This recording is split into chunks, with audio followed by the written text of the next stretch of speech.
Hello everyone and welcome to this EPQ screencast on assessment. This is at the end of the project to help you put the project together, and it's a guide for how to mark and assess the EPQ overall. So we're going to concentrate on understanding the assessment criteria and specifically how they applied. We'll look at how to annotate the EPQ and how to arrive at the final grade. So in order, I'll look at the assessment criteria from AQA. I will look at how to complete and compile the EPQ, because this is quite complex. I'll be talking about the philosophy and practice of holistic marking. I'll show you how to annotate the EPQ in a screencast. And I'll give you a basic guide to how to arrive at a decision for a mark. And then I'll talk about how the coordinator, together with the team, will standardize everything, and then that will be the end of this screencast. Now, firstly, many of you are familiar with the assessment criteria, so I don't need to go into too much detail here. What I would say is make sure when you are assessing the project at the end that you have these in front of you. It would also be a very good idea to have them in front of you when you are judging the presentation and when you are supervising the presentation, okay? As you will recall, AO1 is the manage side of the course. So here you're looking for how the student identifies topics, how they have project aims and objectives, how they break these down, the kind of planning that is evidenced, okay? Things like Gantt charts and calendars, and how well organized the students are in terms of completing it. AO3 is the develop and realize part of it, and the categories you're looking for are problem solving, decision making, creative thinking, and achieving a planned outcome. Now, this is where it's so important that the students use things like the appendices and photographic records of their note-taking and their decision making. And this is what the production log, what they're writing on Project Q is all about. It's informing the examiner of all of the invisible background work that is not necessarily evident in the final product, be that a report or be that an artifact, okay? Now for the review section, this is the one where the students show communication skills and in which they evidence outcomes and conclusions, and where they evaluate their work.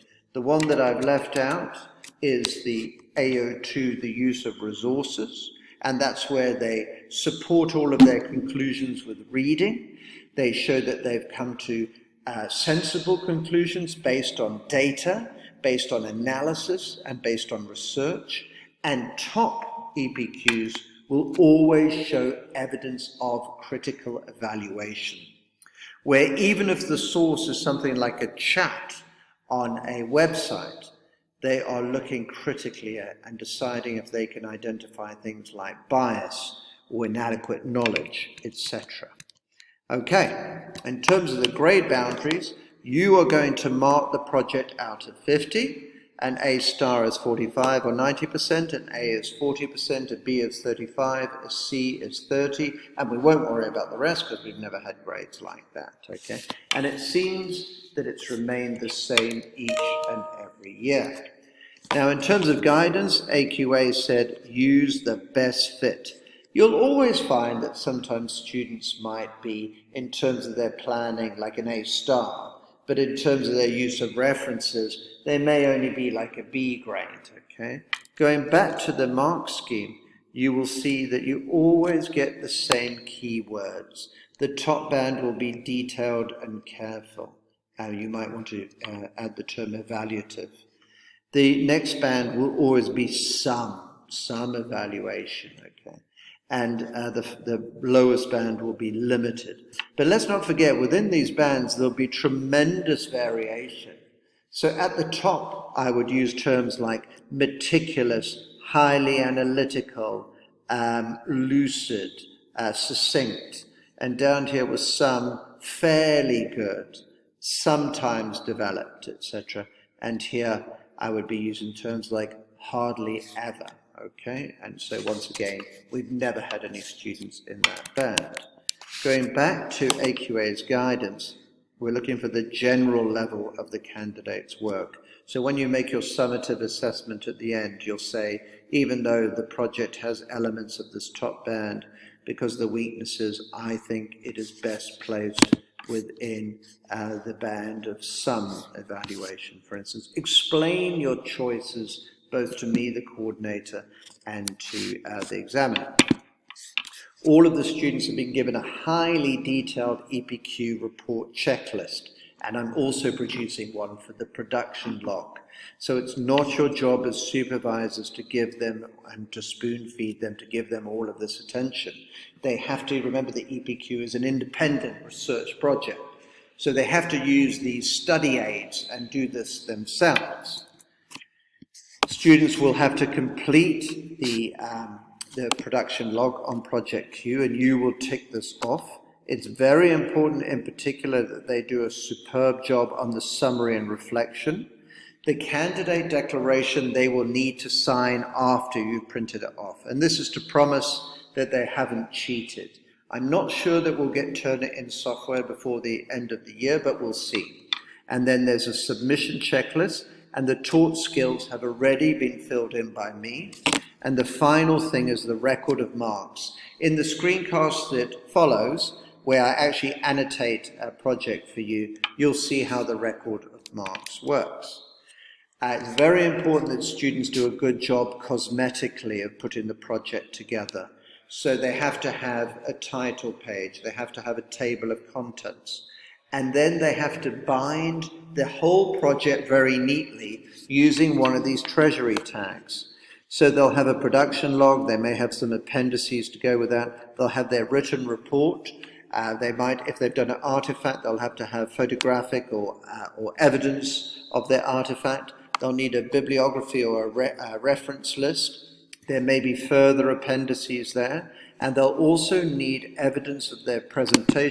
And the evidence of the presentation will usually come in the form of speech notes or full written speech or cue cards. Now, the philosophy of the whole EPQ is one of holistic learning, and therefore it comes as no surprise that the marking is also holistic. So you're marking it across the entire project, and there are no specified weightings for this. Don't think that the product, the artifact, or the essay is the only thing that counts. If anything, I think the project queue, the production log, the presentation, all the appendices, the journal, the journey, that is actually more important than the product itself. It's the learning. And as AQA say, it's very much a process-based qualification. So when you do the final summative grade, think across the whole project and all of the learning that has occurred. Now, if you're interested, on the SharePoint site, on my EPQ SharePoint site, I've included commentaries with grades on projects so you can see how they work and how they are annotated, etc. These are materials from AQA, and if you'd like to discuss that with me, discuss them with me in advance, please do so. So those are available for you on the EPQ SharePoint site, and here's a link to it if you don't know how to get to it, okay? Now, the annotation of the EPQ is really important because the supervisor annotations will convince the examiner that the EPQs have been looked at closely. And unfortunately for us, we have the chief examiner as our moderator because Desk has done very well in the past, so she's actually asked to moderate our projects. So we do need to show evidence that we've thought carefully about the projects and the grades that we've arrived at.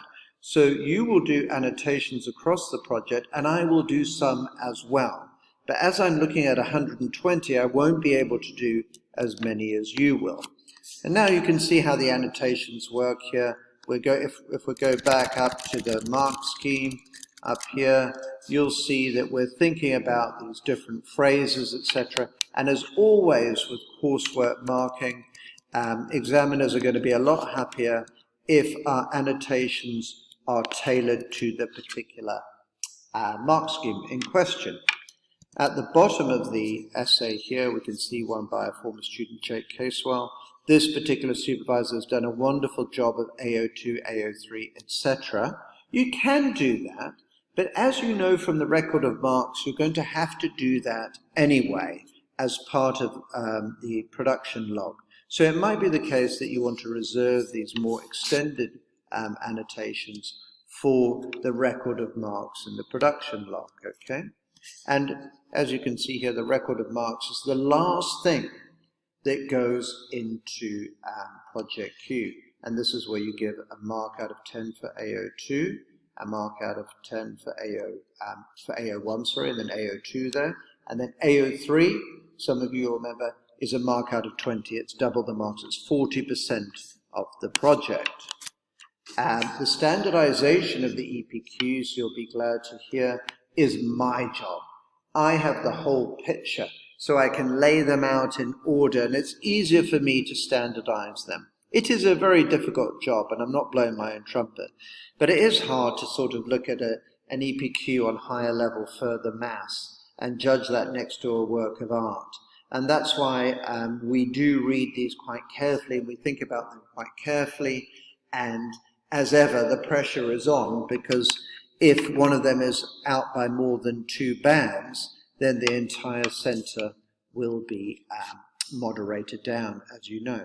Now, what I've done next is I've got my visualizer, and I've got an old EPQ project, and what I've done is I've shown how I would go through this, and how I would annotate it, and how I would arrive at a grade. So I hope that that's useful for you. Okay, everyone, so I thought I would show you the process of marking an EPQ as I do it.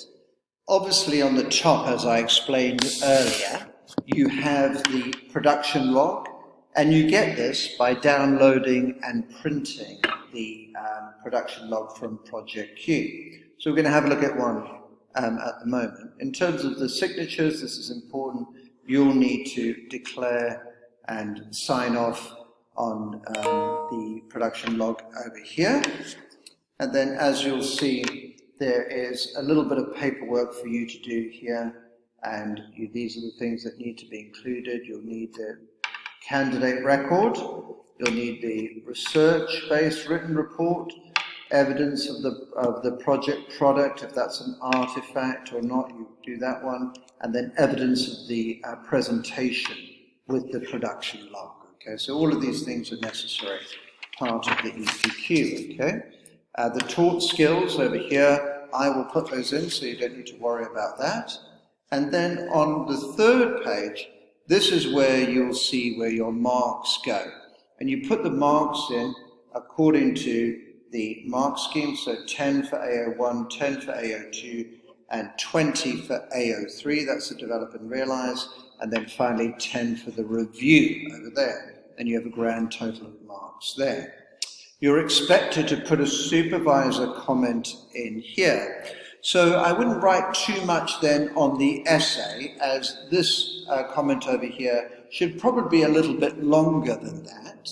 And then you'll see underneath that, you've got the internal moderation comments. And both Phil Oakley and I have read this, and as you can see over here, we've changed the grade somewhat. So my first message is to you, don't sweat the marks too much. Make your best decision based on your judgment, following the mark scheme. And as I've said before, it's my job to make sure that those marks are accurate, okay? Then moving on, you'll remember the record of initial ideas, and this is where you start to annotate, okay? I always have the mark scheme next to me, and I use the mark scheme to do my annotation. So I'm quite specific. If I'm going to give credit for project management or time management or achieving SMART targets or something like that, I'll use AO1. If I'm looking at how well the resources are used, are they referenced correctly, are they used to support ideas, I'll use AO2.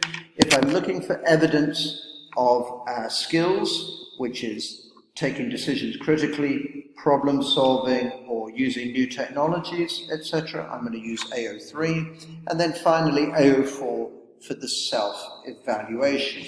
And remember that you can go into more detail in each of these AOs. So definitely have that mark scheme in front of you, will help you a great deal, okay? So this particular EPQ here, you write, say, 2 or 3 things on a page would be normal. So I put here a clear plan for AO1. In this particular essay, I'm saying the student knows what they're going to do, okay? AO4, so I'm saying I could put some more stuff down here. The review is critical, etc. This is one that doesn't have too many notes on because this supervisor didn't write on it. So Phil and I had to fill this in. So ideally, you're going to have a few notes for every page. In this case here, evidence AO3. Now, in addition to this, obviously I've written a summative comment on the end of the project. It would be good, ideally, if you could say evidence of AO3. If you could add a small amount of detail here and there. The examiners who moderate our work, please take a moment to pause there for a moment because of the COVID announcement. So moving on to the candidate proposal, this is where the working title is decided for the first time. Once again, you have a few ticks and maybe annotate here that you see AO1, clear aims, etc. Whichever notes you feel are most appropriate at this particular time. So as I've said, I would try to go for a note or 2 on every page to give a sense that the project has been looked at. I know that the moderator approves of that, okay? So we've looked at that now, so I'll move on. As you know, this is the supervisor's comments when you actually look at the working title and you decide whether you think it's good or not. Probably don't need to annotate that. And then the next thing is the center coordinator's approval. That's what I've done there. We don't need to talk about that. And then the planning review. The planning review is usually a very big point to give AO1 planning comments, project management comments, okay? So you're looking for evidence of things like SMART targets, you're looking for evidence of calendars, etc. And in this particular one here, let's have a look at the final things. He says, I believe my main issue in writing will be ensuring I achieve a satisfactory level of depth in my essay, okay? So right away you can see that this here shows a good dialogue with the supervisor. So I might write that, I might write, productive dialogue with supervisor, AO3. What's a bit lacking in this one, and I deliberately chose a project that wasn't excellent to show you, is that I feel in this particular planning review there isn't quite enough stuff on SMART targets and dates, etc. I would say I don't think you should write negative comments, okay? That's something that you could reserve for the summative comment at the end. I tend to make them all positive comments at this particular stage. The mid-project review is another ideal opportunity for students to pick up all kinds of marks. The mid-project review is so important because you get the final project title here, and that's why it's really important. As you'll see from this particular one here, the student's project is definitely advancing very well. So I might put something down here like definitely decision-making and evidence. I might say something here like, again, productive discussion with supervisor. Very short notes with an AO attached would be the best thing, okay? Modifications to the essay plan, so that would be an AO1, and that shows project management, doesn't it, okay? Sometimes, from English marking, I use an arrow up to say that this is excellent, and I might use an arrow down when I think there needs to be an improvement, okay? Now here you can see that the student's starting to think about their next step. I'm also content with the volume of research I've accumulated, so there you've got AO4, which is the reflection. Now, no one's expecting you to note every time a skill is used, so be selective and sprinkle your comments across the whole of the EPQ, because the project production log presentation the appendices, and the essay, all of them need a few little annotations. So I apologize in advance because it is a big job, and it's the biggest job of being an EPQ supervisor. Now, the product project review is very important because students produce this in light of the evidence from their first draft. So it shows their planning for the final draft, okay? If it's an artifact, it would show their planning for the final artifact, okay? And as you can see here, you would go along and you would again look for evidence of the different skills, okay? Structure is methodical, I might call that AO1, okay? I had to change multiple aspects onto a smaller scale, so you might say that's AO3, decision making, okay? And you might say AO3, and you might say plus AO4, self-evaluation, okay? Furthermore, I provided a definitive answer to the question posed. So look, AO1, very lucid aims, okay?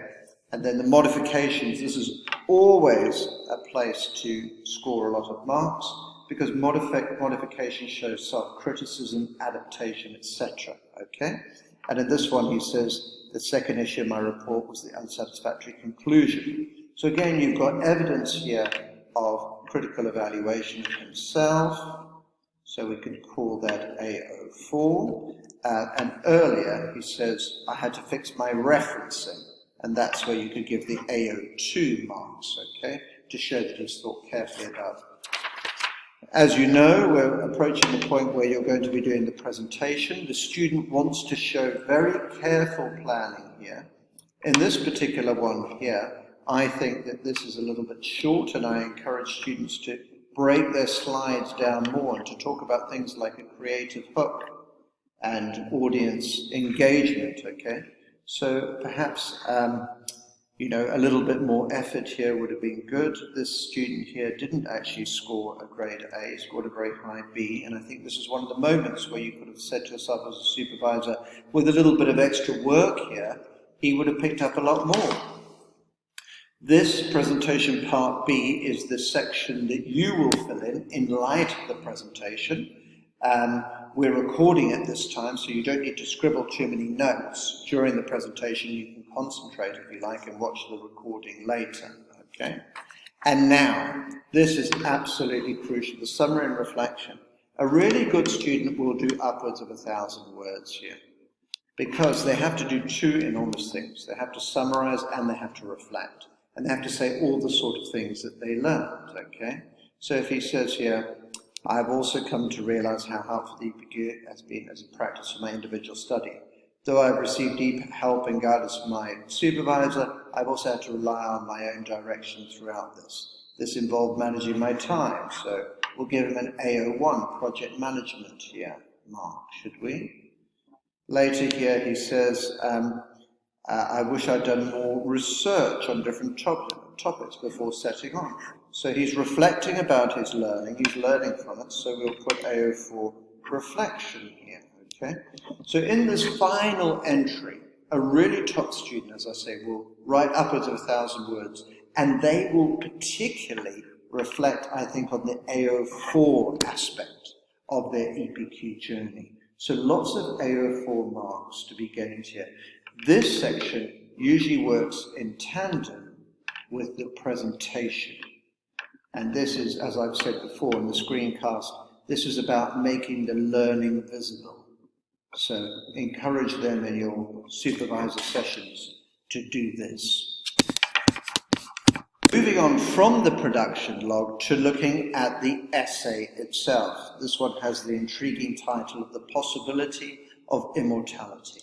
I won't pause on this too long, but I will show you a few things. Firstly, I like students to do a table of contents, and ideally this year, before the table of contents, many of them will write an abstract, which is a brief overview of the argument. Just to remind you of a few things, the EPQ cannot simply be descriptive. If it's just giving you lots of information, even if it is technical information, the highest it could score is a B, and probably a low B.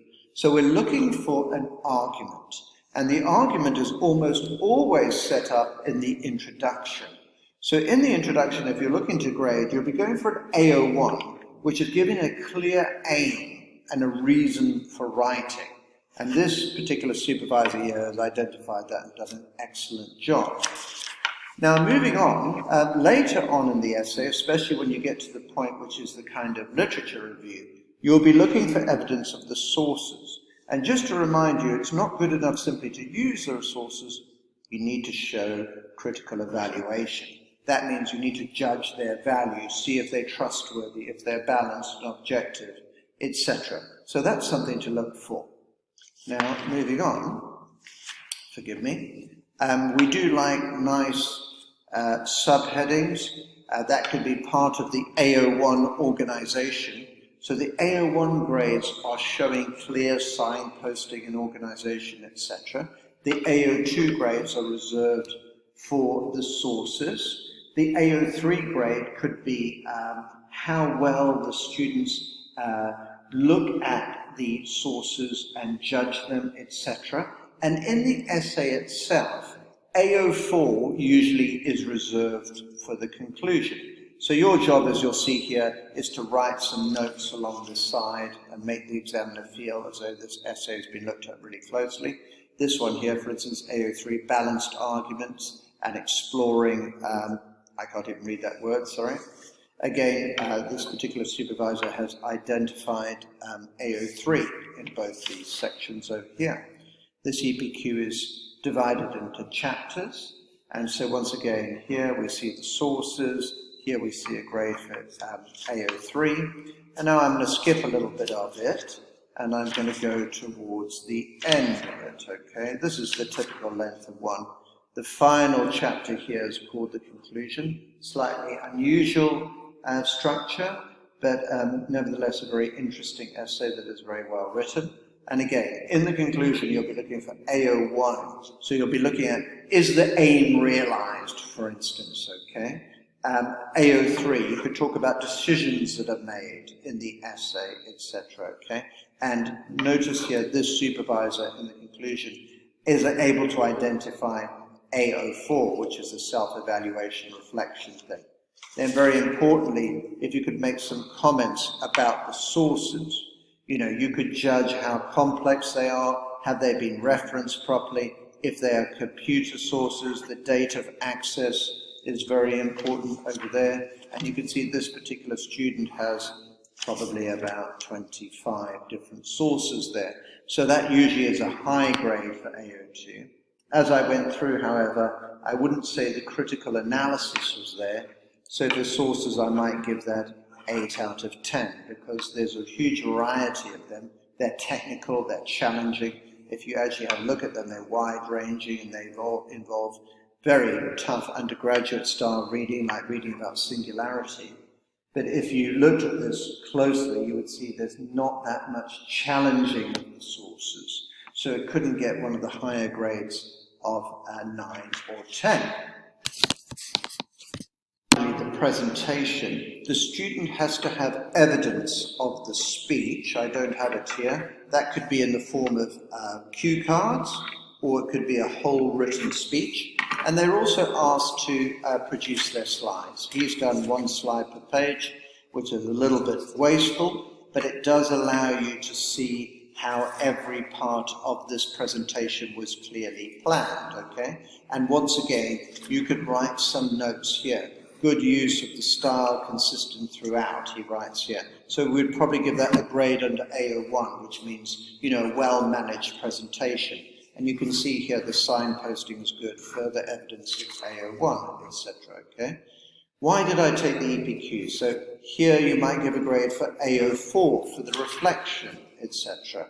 Here he writes about the ship of Theseus, which is a piece of philosophy. So you could talk here about the wide-ranging sources, if you wanted to, AO2, etc. So a few notes in the presentation, not too much, because don't forget in the production log you've already written about the presentation, the quality of it, and you've also talked about the Q and A in it, okay? So just to finish off then, when you've completed everything, that is when you're going to write your summative comment, which I'm just looking for now. and your summative comment will come here. I would say 4 to 6 lines long would be plenty, as you are already writing comments here for how AO1 is evidence, how AO2 is evidence, how AO3 is evidence, and how AO4 is evidence. As I've said, I don't think you should fuss with the grades too much, because the exam board actually like to see evidence that we have moderated and changed these grades, and then I'll write an account of why. If, however, you're really stumped and you'd like me to have a quick little look at it and give you an indicator of how I feel, then by all means you can get in touch with me.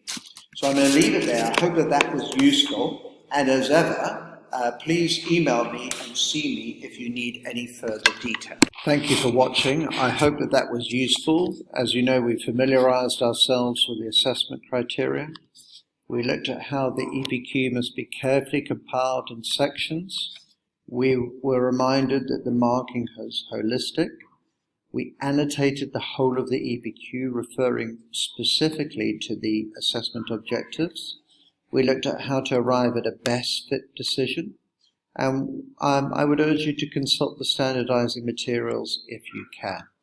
However, remember that it's the coordinator's job to be the moderator, so don't sweat too much. As ever, thank you so much for your support with the EPQ.